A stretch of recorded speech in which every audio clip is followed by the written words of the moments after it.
Magabi sa tanan, nanapod kita sa Light Them with my word, ang sinima na nga pagpambit sa kinabuhi sa layko. Ang atong ebanghelyo kinutlo sa kang San Lucas kapitulo 16, bersikulo 1 hantod sa 13. Mao man yung kanang kasagaran yun ang inang tawag nini nga parable of the unjust steward or dishonest manager or shrewd manager or alisto nga manager or wais nga manager. Naghatag kanina to og naglamkob kini og kanana ang pagtulunan nga naghatag kanato kung saan nato paggamit sa ato ang mga material nga mga kanang gipiyalan kanato sa Ginoo, no? O pagka piniyalan yun kay na may dautan nga piniyalan na puy maayo nga piniyalan o kaalam nga gikinahanglan nato sa ato ang kinabuhing dayon. So kani pun nga readings pun kani nga basahon naghatag po kanato o naghagit kanato, no? Kung piniyalan makita sa ato ang mga kabtangan o mga sagasa nga gihatag sa Ginoo sa ato ang talent, treasure, and time. Nan, brothers and sisters, giunsa man nato pod pag atiman ang ato ang mga kabus nga mga brothers and sisters. Ngani, ang netabo ini niya, ang katunoong naay mga bahandi o naay ilahang kaptangan. Mao naman unoy nag-abuso sa mga kananaa mga kabus nato, mga mga kaigsunan o katong kananaang helpless, no? Katuntuang wala giilahang kapaingnan sa ilahang kaugalingon nga kinabuhi kay wala gyud diha. So ngani sa tibuok nga Biblia, brothers and sisters, ang Ginoo nag-warning gayud kanato, no? Labi na kitang nga naa, no? O uban kay bisag naa nagpakawala, no? O sahipod ang katong wala nagpakanaapod then ato kanang hatagan og prueba og naa bagayod kung kita kanang tabang sa mga kabus. So brothers and sisters, sa bersikulo 1 hantod sa 7 kani nga kanang kabahin sa ebanghelyo, si Jesus nag-istorya kanato, no? Parte sa usa ka kanana ang iyang piniyalan nga iyang giakusuhan nga nag-usik-usik sa iyang kanang kabtangan nga iyang gipabaligya, no? So brothers and sisters, kani nga tag-iya mo'y sapian kayo, nakahukom nga iyahan na lang buhian, no? Iyang pagaputbolon, no? But ang iyang piniyalan, ang iyang manager, abtik kayo, no? Muna nga tawag nga surod, no? Abtik kayo o naningkamot po siya iyang kaugalingon nga mabuhi siya. Human siya nga papawaon kay dili ra ba kuno siya kanana ang anad og trabaho nga bugat o magpakilimos po siya, pinakasayon, maulo man siya. So, ihin siya nga, ako na lang manihion ang nakautang sa akong agalon. Tuod man, iyang gimaniho, no? Kaya ang iyang pagtuo nga, kung manihion ako ni, tagaan ako pabor ang kanana ang mga customer or katong ibaligyaan sa ako ang agalon, kaya ako may nakahintin ini, basin pa nga sa akong kaayo ila akong abi-abihon tagdon ko nila kanang kung wala na ko sa ako ang panabaho. Tuod man iyang gipang pos-usan niya ang mga bali sa iyang mga nautangan sa iyang galon, no? Ang 50 ka galon nga lana nahimo ang usang gatos nga galon sa lana nahimo lang 50, ang 1,000 nga bakid nga trigo, nahimo na lang 800. So, ningon po taon ang kananaang tag-iya niini siya nga maayo gayod ang iyang gibuhat, no? Kay kananang nabawi ang ako ang kanang puhunan o nakaganansya pag-gamay, no? So, sa una mangod ang practice sa negosyo sa panahon kang Hesus, yun ani man ilang practice, no? Dili man pare sa ato karon nga kanana ang klaro gyud ang presyo, klaro ang imong komisyon, dili gyud ka over sa imong komisyon, kay klaro gyud kay pila ra ka porsyento kay magbayad biya po kag tax o uban pa nga mga gikinahanglanon, no, sa negosyo. O dili basta-basta nga magpatuyang ka lang. Mas may man sa una sa ila kay wala man ay klaro ng pila taxes sales ila maggamit o pila ka porsyento po ilang ipatubo.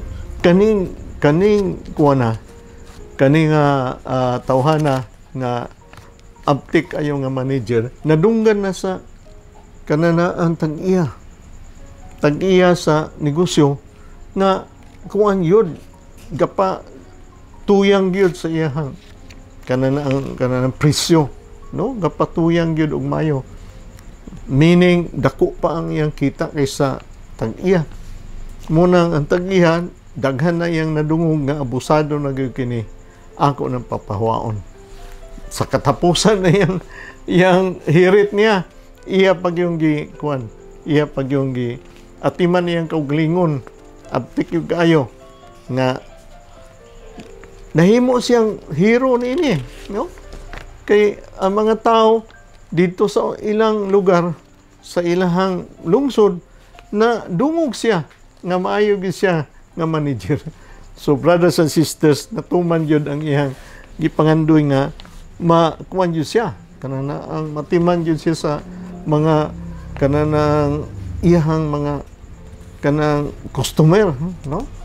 Kay gitagaan niya pabor karon matagaan po siya og ang iyang gihangyo later on siguro magnegosyo po sila, no? So muna sa kananaang bersikulo 8, ang agalon inintikasan nga pinayalan midaig kaniya tungod sa iyang inantigo nga buhat, kay ang mga tao nining kalibutan na mas maantigo muna-huna sa ilang bulaton kay sa mga tao nga iya sa kahayag, no? Si Jesus, brothers and sisters, mas maayik kuno, no? Midahig kaniya kay sa kanana sa mga tao kuno nga iya sa kahayag. Wala siya mudahig sa kananaang binuhatan nga kananaang dishonesty, no? Kananaang panlimbong, but mindahig siya sa iyang creativity. Midahig siya sa iyang abtik ayo nga panghunahuna nga mabawi ang kananaang negosyo, manabawi ang kananaang gipabaligya sa iyang agalon. Si Jesus nagtudlo kanato nga kinahanglan nga naapay responsibility nato, no? Na responsibility nato nga ang kanini ang kalibutanon nga mga butang ato pong atimanon, no? Ato pong pagarespetuhan pod ang tag-iya nini ang naghatag kanato, nagpiyal kanato. Sumo ni gidayeg sa Ginoo, dili iyang pagka dishonest, dili iyang pagka kananaang limbungan ang gidayeg sa iya nga iyang giatiman, iyang gimanage, no? So, ang pagka-pinihalan nga aptik kayo kanang dili mayo nga kananaang kanabitaw nga pagasundon kay kuan man siya, dili man siya, limbungan man siya, questionably ni siya, but tungod sa iyang panglantaw niya gawas nga makabayad siya sa iyang kananaang obligasyon sa iyang agalon, mabawi sa agalon ang kananaang iyang ipabaligya og makaganansya pa siya, no? Dili siya mapildi, gidaig sa Ginoo, dili ang iyang pagalimbungan, but ang iyang kanang panglantaw sa unahan. No? Ang iyang panglantaw sa unahan mo'y gidaig mo na siya nga kanana ang buhat kay ang mga tao nining kalibutan na mas mantigo pa mo dumala sa ilang buluhaton kaysa mga tao nga sa iya sa kahayag. Kaya nga naman, ngani kita, gitagaan kita o grasya sa Ginoo. Tanan-tanan natong kabtangan o guban pa nga mga naa kanato even bahandi. Iya sa Ginoo nga gasa gihatag kanato. Ato pang gigamit. Pareha ini ang dishonest kanini ang limbungan nga kanana ang piniyalan kita sa kahayag. Ato pang gigamit ang atong pagkapiniyalan nga kini makahilangit kanato tanan. Kanang ginegosyo ba nato or ato mang kanang gi-invest ang ato ang mga gasa nga gihatag o gipiyalan sa ato gipiyal kanati sa Ginoo nga kini mo daghan ulambo pa para makatabang po sa ubang tao mga kabus nga sila pod matabangan, no? Pareha to ang the parable of the talents nga gatong gitagaan og kanana ang usa ka libo nagdubli ang iyang pagbalik sa Ginoo nagdubli. O katong tunga sa 1,500 nagdubli gyapon apan ang katong usa. Besan o gamay ra iyang gilubong. Gipanghimaraot pa niya ang tag-iyan ni o ang Ginoo nga mas may man ka Lord kaigo ka man lang manugo kanamo. So brothers and sisters mo na ibot pasabot, no? Mas may pa ang kanana ang mga tao sa kalibutan kaysa mga tao sa kahayag. Gi-challenge kita, giaghat kita, brothers and sisters, nga atong tan-awon ug unsay atong mabuhat para ang mga tao nga mga kabos atong matabangan. Gani si Jesus nag-encourage kanato, no? Naghatag kanato panag-ingnan nga kinahanglan kita abtik sa ato ang kaugalingon nga mga gasa nga gihatag sa Ginoo para kita makapaambit pod sa uban nga sila pod dili lang kita ang maluwas apan ang uban pod nga mga katawhan sa Dios maluwas, no? Abtik kita nga mutudlo po nila mapakita sa ila og ehemplo nga mao kani ang paghigugma sa ato ang kapobrehon, mga pobre, mga kabos atong higugmaon dili paghigugma sa ato ang kanang salapi o bahandi nga dili na noon kita makatabang sa uban.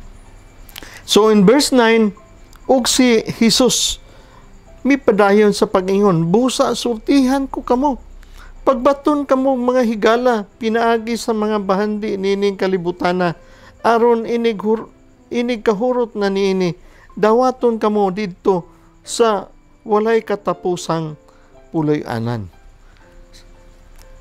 So, brothers and sisters, again si Jesus, wala man nagdahig sa mga kananaang limbungan ng mga tao, no? But iyang gidahig niya ang pagkaabtik nini, creative nini, iyang gidahig ang mga plano para sa gingharian sa langit, no? Para mao kani ang insakto nga piniyalan nga ang ato ang temporal kanang ato ang mga kananaang kabtangan nga iha sa kalibutan magamit nato para mahatag kaluwasan ang uban. Muna na ang nahitabo na noon, pangitaan kita pareha sa ato ang the parable of the talents nga gipangitaan sila, asa naman ang abot nako, asa naman gani ingon ang Ginoo siya, mas may pa imong gibutang na lang ta sa kanang bangko kay mo hatag pa og interest kaysa imong gilubong. Asa man ang ato ang brothers and sisters, no? Asa man ang ato ang kanana ang mga bahandi. Kay nga naman og gilubong lang nimo sa yutang imong kabtangan, dili ikaw matabangan kay pag-abot sa Ginoo walay dihay abot, brothers and sisters. Bisag ikaw mapildi, mo bitaw ni siya, ako ning paususan ang mga presyo, ang bali paususan ako kay para ila kong atimanon o ila kong tagdon diha sa ilahang panimalay. Maura gyapon kani ang kanang ginahambin sa ato ang Ginoo nga maunta ni ato ang kanang pagabuhaton, no? Kay kanana ang otherwise later on bisag kita dili na kaluyan sa ato ang isigataw, dili kita tagad-tagaron, dili kita hatagan og kaayo. Even ang mga tao nga kanang manggihatagon walay oras kanato, brothers and sisters, kay kita gawas nga limbungan, gawas nga abtik, but abtik lang ta sa ato ang kauglingon. Dili kita abtik, dili kita maayo nga kanana ang pinialan nga naglantaw para sa uban nga nagtabang sa mga katong mga kabos. Kay naa may iya, dili lang kay iya nga kanang bahandi nga naa, but naapod sa iya ang iyang talento nga maayo gayud siya. Maayo gayud siya kayo ug abtik gayud siya kayo mumaniho sa pagtabang sa uban. Pinagi sa paggamit sa kalibutanhon nga bahandi, at iyang gigamit kalibutanhon. Nabaday spiritual nga bahandi gigamit niya, wala man. Kalibutanhon man nga bahandi ay iyang gigamit. So brothers and sisters, in verse 10, kinsa gatong kasaligan sa gagmayng butang, kasaligan usab sa dagko, o kinsa katong limbungan sa gagmay, mga butang limbungan usab sa dagko. Busa kon kamo dili kasaligan sa inyong paggamit sa bahandi nining kalibutana, kinsa mo piyal kaninyo sa tinuod nga bahandi? O kung dili kamo kasaligan sa mga butang sa uban, kinsa ang muhatag kaninyo sa mga butang nga inyo? Oh, brothers and sisters, busa kung kamo dili kasaligan sa gagmay mga butang nining kalibutana, bahandi or gasa gihatag kanimo, no? Nausay mo yun, maglisod ko tabang sa kanang kabos karon, no? Kay gamay ra gyud ang ako ang income, wala ko overtime. Gamay ra gyud, gamay ang amo ang abot. Brothers and sisters, bisag gamay dili ka makahatag, bisag gamay dili nimo mayo-mayo. Ang pagpiyal sa Ginoo wala magsulti nga dako og gamay. Ang pagpiyal sa Ginoo ug naa ba diha sa imong kasing-kasing ang imong pagkapiniyalan, brothers and sisters, ug wala diha sa imong kasing-kasing ang pagkapiniyalan sa Ginoo, pagkamanghihatagon, brothers and sisters, bisag dako pa kayo imong kwarta, hakugan ka gyud. Bisag dako pa kayong bahandi, hakugan ka gyud. Siya nga, bisag gamay lang. Kay nga naman ang pagtudlo sa Ginoo ng animan, kay ingon siya magsugod sa paggamay nga pa, gamay sa paghatag, makita magud nimo dayon ug unsay resulta. Bisag gamay imong gihatag, makita nimo ang resulta sa imong gitagaan nga gamay. Ug diha ikaw matandog. Malipay ikaw nga ang Ginoo gahatag kanimo og example nga paghatag na bisag gamay na ay kalipay sa mga kabos nga imong gitagaan. Ug ang gamay mo'y sinugdanan sa dako, brothers and sisters.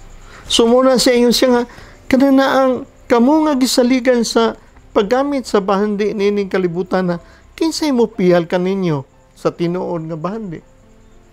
Brothers and sisters, grabe kani nga istoryahanon sa Ginoo. Kisa may mo piyal kanimo be sa bahandi nga eternal life katong kinabuhi nga walay katapusan. Di gani kakapilan sa gamay, no? Nga dili pa siya kalibutan pa siya, dili pa siya gingharian nga kananang bahandi karon og bahandi na sa gingharian. Kinsa may mo piyang nimo? Og dili ka kasaligan nga gamay kayo nga gihatag sa Ginoo nga ikaw diha ka gipialan niya ng butanga. Dili gani kuli gani ka mo paambit, brothers and sisters, kay ang imong Ginoo na ang imong kaugalingon unsa may mahitabo kanako ug ako ning ihatag. Siya ron kada na ang pinialan ka unsa may usa ka butang nga naa sa pinialan, mahibalo ka mo manage katubitaw kanana ang pinialan nga kanang usa ka kananang limbungan nga manager, abtik ka ni kaya siya mo kwenta. Ikaw panaon nga anak niya sa kahayag, dili ikaw may balo mo kwenta o usapod. Wala ikaw pagsalig sa Ginoo nga ang Ginoo siya man ang naghatag kanimon niya ng mga kabtangan. Bahandi iyahaman ang gasa kanimo apan sa imong pagkwenta-kwenta, sa imong pag istorya kanon sa Ginoo, labi na sa imong desisyon sa paghatag, dili ba ka na nakig-istorya ka, nagampo ka sa Ginoo? Ang desisyon dili lang imo, apan desisyon o inubanan sa Ginoo, brothers and sisters. Nan kinsa may mo piyal o muhatag kanimo sa mga butang nga langit nun, kung ikaw dili ka pinialan, masaligan sa mga tao nga ang Ginoo naghatag kanimo nga imong atimanon. So brothers and sisters, sa verse 13 niingon na siya, walay tao nga mahimong ulipon sa duha ka agalon, kay iyang dumtan ang usa ug ang usa iyang higugmaon, unungan niya ang usa ug ang usa iyang tamayon. Dili kamo mahimong magpaulipon sa Dios ug sa salapi. So brothers and sisters, pili ta makalusot niini, brothers and sisters, kay wala gyud kunoy nangamo og duha ka buok, si Satanas og ang Ginoo, dili na pwede. Kwarta o Ginoo, dili na siya pwede. Either muadto ka sa kwarta or muanay ka sa Ginoo, no? Kay wala man, brothers and sisters, pinialan nga duha ka buok imong amo, duha ka buok imong giserbisyuhan. Ang kwarta, brothers and sisters, mo'y mahimong mag-alagad nan ang kwarta later on. Kung mo ka na mag-alagad, mahimo ka na siyang master, no? Pinaka-dangerous. So brothers and sisters, si Pope Francis sa Evangelii Gaudium naghatag siya iyang sentimento, brothers and sisters, ug iyang giaghat ang mga katawhan sa Dios nga ang kaning bahandi ato gayud iserbisyo sa ato ang mga kabos nga mga igsuon ug ato ang gamiton para atong mugnaon ang komunidad sa ato ang Ginoo. Kanang pahimangno, brothers and sisters, naghatag lagi ning pahimangno nga kung dili nato ni mabuhat, moabot yun ang kahakog, mo tunhay yun ang kahakog o pagsimba sa ato ang kaugalingon diha sa pagsimba sa ato ang kwarta, sa atong bandi. So brothers and sisters, si San Pablo pahimangno usab kanato, no? Sa 1 Timoteo Kapitulo 6, versikulo 7. Kita, gidala diri sa ato ang Ginoo sa kalibutan, gimugna kita, o dili kita makadala. Bisag gamay na lang gayod nga to ang pagadalon. Kay wala man po'y gipadala ka nato pag kita namugna diri sa kalibutan. We are brought nothing into this world, and we cannot take anything out of this world. No? So, wa gihatag ka nato pagmugna nato. No? Kaya ang usa ka rabay gani nag-istorya ka nato, naghatag ka nato og panag-ingnan usab. Sapian, brothers and sisters, nagtabang man sa mga kabos nining kalibutan ug ang kabos nagtabang man sa mga adunahan para sa kalibutan nga umaabot. Salamat kayo ug may gabi sa tanan. Light them with my word. Ug sa mga usapa, malipayon gayud ako nga labi na katong uban nga gusto nga mo pambit pod sa ilahang gamay nga mga bahandi para magpadayon pod ang ato ang kalihukan sa light them with my word. Sa ngalan sa Amahan, sa Anak, ug sa Espiritu Santo. Amen.